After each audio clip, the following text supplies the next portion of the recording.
ನಾಳೆ ಕೆಪಿಸಿಸಿ ಅಧ್ಯಕ್ಷರಾಗಿ ಬಿಕೆ ಹರಿಪ್ರಸಾದ್ ಪದಗ್ರಹಣ ಮಾಡ್ತಾ ಇದ್ದಾರೆ.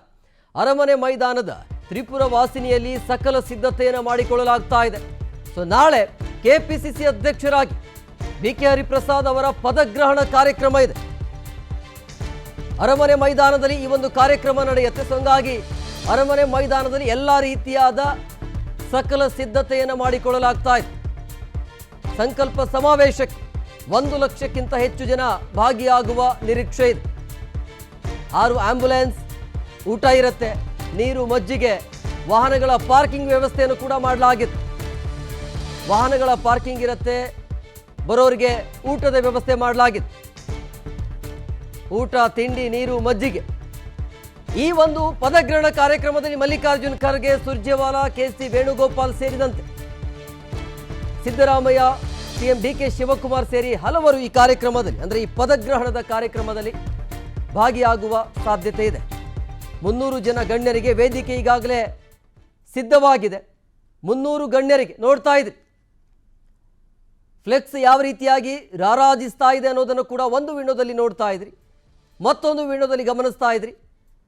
ಯಾವ ರೀತಿಯಾಗಿ ಒಂದು ಸಿದ್ಧತೆಯನ್ನು ಮಾಡಿಕೊಂಡಿದ್ದಾರೆ ಅಂತೇಳಿ. ನಿಮ್ಮ ಎಡಭಾಗದಲ್ಲಿ ಹೊರಗಡೆ ದೃಶ್ಯ ಇದು. ರೋಡಲ್ಲಿ ಯಾವ ರೀತಿಯಾಗಿ ಅವರ ಬಾವುಟ, ಪಕ್ಷದ ಬಾವುಟ ಯಾವ ರೀತಿಯಾಗಿ ರಾರಾಜಿಸ್ತಾ ಇದೆ ಅನ್ನೋದು, ವೇದಿಕೆ ಯಾವ ರೀತಿಯಾಗಿ ಸಿದ್ಧಗೊಂಡಿದೆ ಅನ್ನೋದನ್ನು ಮತ್ತೊಂದು ವಿಂಡೋದಲ್ಲಿ ಗಮನಿಸ್ತಾ ಇದೆ. 1 ಲಕ್ಷಕ್ಕಿಂತ ಹೆಚ್ಚು ಜನರನ್ನು ಸೇರಿಸುವಂಥ ವಿಚಾರ. ಸೊ ಈ ಒಂದು ಪದಗ್ರಹಣ ಕಾರ್ಯಕ್ರಮದಲ್ಲಿ 1 ಲಕ್ಷಕ್ಕಿಂತ ಹೆಚ್ಚು ಜನ ಬರ್ತಾ ಇದ್ದಾರೆ. ಅದರ ಜೊತೆಗೆ ಹೈಕಮಾಂಡ್ ನಾಯಕರು, ಆಲ್ಮೋಸ್ಟ್ ಆಲ್ ಎಲ್ಲ ನಾಯಕರು ಬರುವಂಥ ಸಾಧ್ಯತೆ ಇರುತ್ತೆ. ಕೆಪಿಸಿಸಿ ಅಧ್ಯಕ್ಷ ಸ್ಥಾನ ಅನ್ನೋದು ಸುಮ್ಮನೆ ಅಲ್ಲ ಅದು. ಸೊ ಹಂಗಾಗಿ ಈ ರೀತಿಯಾಗಿ ಗ್ರ್ಯಾಂಡ್ ಆಗಿ ಮಾಡಬೇಕು ಅನ್ನೋದು ಲೆಕ್ಕಾಚಾರ.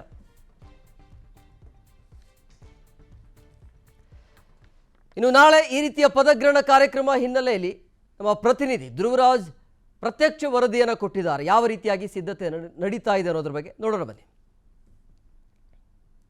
ಬಿಕೆ ಹರಿಪ್ರಸಾದ್ ಕೆಪಿಸಿಸಿಯ ನೂತನ ಸಾರಥಿಯಾಗಿ ಆಯ್ಕೆಯಾಗಿದ್ದಾರೆ. ಈ ಹಿನ್ನೆಲೆಯಲ್ಲಿ ಅವರಿಗೆ ಡಿಕೆ ಶಿವಕುಮಾರ್ ಅವರಿಂದ ಅಧಿಕಾರ ಹಸ್ತಾಂತರ ಮಾಡುವಂತಹ ಕಾರ್ಯಕ್ರಮವನ್ನ ನಾಳೆ ಹಮ್ಮಿಕೊಳ್ಳಲಾಗಿದೆ. ಅರಮನೆ ಮೈದಾನದಲ್ಲಿರುವಂತಹ ತ್ರಿಪುರ ವಾಸಿನಿಯಲ್ಲಿ ಈ ಬೃಹತ್ ಕಾರ್ಯಕ್ರಮಕ್ಕೆ ಪ್ಲಾನ್ ಅನ್ನ ಕೂಡ ಮಾಡಿಕೊಂಡಿದ್ದಾರೆ. ನಾನೀಗ ಈ ಅರಮನೆ ಮೈದಾನದ ತ್ರಿಪುರ ವಾಸಿನಿಯಲ್ಲಿದ್ದೀನಿ. ಈ ವೇದಿಕೆಯನ್ನ ನೀವು ಗಮನಿಸ್ತಾ ಇರಬಹುದು. ಇದೇ ಒಂದು ಬೃಹತ್ ವೇದಿಕೆಯಲ್ಲಿ ನಾಳೆ ಸಂಕಲ್ಪ ಸಮಾವೇಶ ಎನ್ನುವಂತ ಒಂದು ಹೆಸರಿನಲ್ಲಿ ಈ ಅಧಿಕಾರ ಹಸ್ತಾಂತರ ಕಾರ್ಯಕ್ರಮ ನಡೆಯುತ್ತೆ. ಕೆಪಿಸಿಸಿ ಅಧ್ಯಕ್ಷರಾಗಿ ಬಿಕೆ ಹರಿಪ್ರಸಾದ್ ಅವರು ಡಿಕೆ ಶಿವಕುಮಾರ್ ಅವರಿಂದ ಅಧಿಕಾರವನ್ನ ಹಸ್ತಾಂತರ ಮಾಡಿಕೊಳ್ತಾರೆ. ನಾಳೆ ಪದಗ್ರಹಣ ಕಾರ್ಯಕ್ರಮ ನಡೆಯುತ್ತೆ. ಈ ಒಂದು ಕಾರ್ಯಕ್ರಮಕ್ಕೆ ನಾಳೆ ಅನೇಕ ಗಣ್ಯರು ಕೂಡ ಆಗಮಿಸ್ತಾರೆ. ಬಿಕೆ ಹರಿಪ್ರಸಾದ್ ಅವರ ಈ ಪದಗ್ರಹಣದ ವೇಳೆಯಲ್ಲಿ ಸುರ್ಜೇವಾಲಾ ಇರ್ಬೋದು, ಕೆಸಿ ವೇಣುಗೋಪಾಲ್, ಮಲ್ಲಿಕಾರ್ಜುನ್ ಖರ್ಗೆ, ಹಾಗೆ ಡಿಕೆ ಶಿವಕುಮಾರ್, ಮಾಜಿ ಸಿಎಂ ಆಗಿದ್ದಂತಹ ಸಿದ್ದರಾಮಯ್ಯ ಸೇರಿದಂತೆ ಹಲವು ಗಣ್ಯರು ಈ ಕಾರ್ಯಕ್ರಮದಲ್ಲಿ ಭಾಗಿಯಾಗ್ತಾರೆ. ನೀವು ಗಮನಿಸ್ತಾ ಇರಬಹುದು, ಈ ಒಂದು ವೇದಿಕೆಯಲ್ಲಿ, ಈ ಬೃಹತ್ ವೇದಿಕೆಯಲ್ಲಿ 300 ಜನ ಗಣ್ಯರಿಗೆ ಕುಳಿತುಕೊಳ್ಳುವಂತಹ ವ್ಯವಸ್ಥೆಯನ್ನ ಕೂಡ ಮಾಡಿದ್ದಾರೆ. ನಾನು ಇನ್ನು ಸುಮಾರು 1 ಲಕ್ಷ ಜನರಿಗೆ ಈ ಒಂದು ಕಾರ್ಯಕ್ರಮಕ್ಕೆ ಬರ್ತಾರೆ ಎನ್ನುವಂತ ಒಂದು ನಿರೀಕ್ಷೆ ಕೂಡ ಇದೆ. ಈಗ ಸದ್ಯ ಇಲ್ಲಿನ ತಯಾರಿಯನ್ನ ನೋಡ್ತಾ ಇರಬಹುದು ನೀವು. ಈ ಒಂದು ಬೃಹತ್ ವೇದಿಕೆಯಲ್ಲಿ ಈ ಬೃಹತ್ ಚೇರ್ಗಳನ್ನ ಹಾಕಲಾಗಿದೆ, ಗಮನಿಸ್ತಾ ಇರಬಹುದು. ಮುಂಭಾಗದಲ್ಲಿ ಹಾಕಿರುವಂತಹ ಚೇರ್ಗಳು ಅತಿ ಗಣ್ಯ, ಅಂದ್ರೆ ಗಣ್ಯರಿಗೆ, ಅಂದ್ರೆ ರಾಜ್ಯದ ಪದಾಧಿಕಾರಿಗಳಿರ್ಬೋದು, ಪಕ್ಷದ ಕೆಲವೊಂದಿಷ್ಟು ಮುಖಂಡರಿರ್ಬೋದು, ಅವರಿಗೆಲ್ಲ ಕೂತ್ಕೊಳ್ಳಿಕ್ಕೆ ಈ ಒಂದು ಎದುರು ಭಾಗದಲ್ಲಿ ಚೇರ್ ಹಾಕಿದ್ದಾರೆ. ಅದರ ಹಿಂಭಾಗದಲ್ಲಿ ಕಾರ್ಯಕರ್ತರಿಗೆ ಒಂದು ಅವಕಾಶವನ್ನ ಕೂಡ ಕಲ್ಪಿಸಿಕೊಳ್ಳಲಾಗಿದೆ. ಈ ಒಂದು ಸುಮಾರು 60ರಿಂದ 70 ಸಾವಿರಕ್ಕೂ ಅಧಿಕ ಚೇರ್ಗಳನ್ನ ಹಾಕಲಾಗಿದೆ. ಇನ್ನೊಂದು ಭಾಗದಲ್ಲಿ ಕೂಡ ಈ ಚೇರ್ಗಳ ವ್ಯವಸ್ಥೆಯನ್ನ ಮಾಡಲಾಗಿದೆ. ಸುಮಾರು 1 ಲಕ್ಷಕ್ಕೂ ಅಧಿಕ ಕಾರ್ಯಕರ್ತರು ಭಾಗಿಯಾಗ್ತಾರೆ ಅಂತ ನಿರೀಕ್ಷೆ ಇದೆ. ಅವರಿಗೆ ಊಟ ತಿಂಡಿಯ ವ್ಯವಸ್ಥೆಯನ್ನ ಕೂಡ ಮಾಡಲಾಗಿದೆ. ಈಗಾಗಲೇ ಕೆಪಿಸಿಸಿ ವತಿಯಿಂದ ಸುದ್ದಿಗೋಷ್ಠಿಯನ್ನ ನಡೆಸಿ ಮಾಹಿತಿಯನ್ನ ಕೂಡ ನೀಡುವಂತ ಕೆಲಸವನ್ನ ಮಾಡಿದ್ದಾರೆ. ನಾಳೆ 8 ಗಂಟೆಯಿಂದ ಬರುವಂತಹ ಜನರಿಗೆ ಉಪಹಾರದ ವ್ಯವಸ್ಥೆ ಇರುತ್ತೆ. 3:30ರವರೆಗೂ ಕೂಡ ಊಟ ತಿಂಡಿಯ ವ್ಯವಸ್ಥೆಯನ್ನ ಕೂಡ ಮಾಡಲಾಗಿದೆ. ನೀವು ಗಮನಿಸ್ತಾ ಇರಬಹುದು, ಕೊನೆ ಹಂತದ ಸಿದ್ಧತೆಯನ್ನ ಮಾಡ್ತಾ ಇದ್ದಾರೆ. ಇಲ್ಲಿ ಈ ವೇದಿಕೆಗೆ ಕಾಂಗ್ರೆಸ್ನ ಬಾವುಟವನ್ನ ಕಟ್ಟೋದಿರ್ಬೋದು, ಪ್ರತಿಯೊಂದನ್ನ ಕೂಡ ಇಲ್ಲಿ ಅರೇಂಜ್ ಮಾಡ್ಕೊಳ್ತಾ ಇದ್ದಾರೆ. ಈಗ ಸದ್ಯ ಮಳೆ ಆಗ್ತಾ ಇದೆ. ಮಳೆಯ ನಡುವೆಯೂ ಕೂಡ ಇಲ್ಲಿನ ಪದಾಧಿಕಾರಿಗಳು, ಕಾರ್ಯಕರ್ತರು ಕೆಲಸವನ್ನ ಮಾಡ್ತಾ ಇದ್ದಾರೆ.